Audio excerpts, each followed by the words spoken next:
Well, I think the creepiest thing that has ever happened to me, there are actually two separate incidents.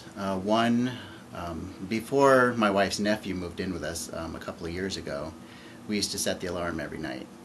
And we had this green step stool, and we would place it at the end of the hallway.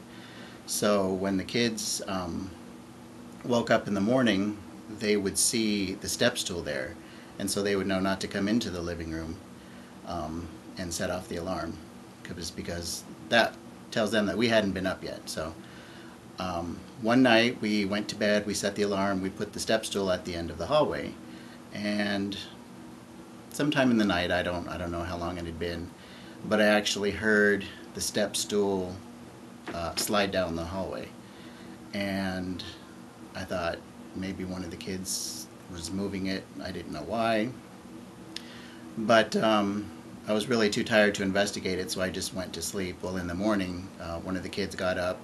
The step still wasn't at the end of the hallway, and they had set the alarm off. So I jumped out of bed, got up, yelled at them, "Why did you move the step stool?" And neither one of them had moved it. They slept the whole night through, and and there was nobody else here. We were all asleep. So I think it was really creepy that I actually was awake and heard the step stool move down the hallway, but nobody did it. Um, so that freaked me out a little bit. The second incident that happened to me was my wife tells me that I snore pretty loudly. She's like, "You really need to record yourself to hear how loudly you snore." So, okay, I did it.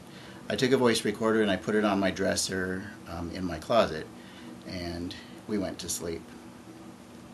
Now, sometime in the middle of the night, I hadn't been asleep too long, I don't think, and I had a nightmare, and I was dreaming of this woman in a white gown floating towards me, and she was reaching out her hand to me. When I suddenly awoke and I gasped because it scared me, and then I went back to sleep.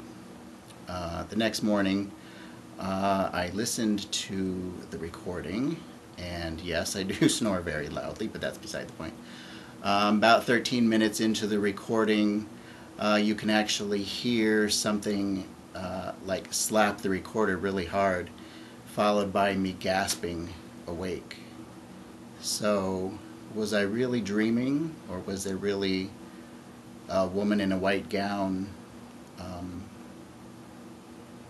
in the room with me? I don't know. I'll leave it up to you to decide.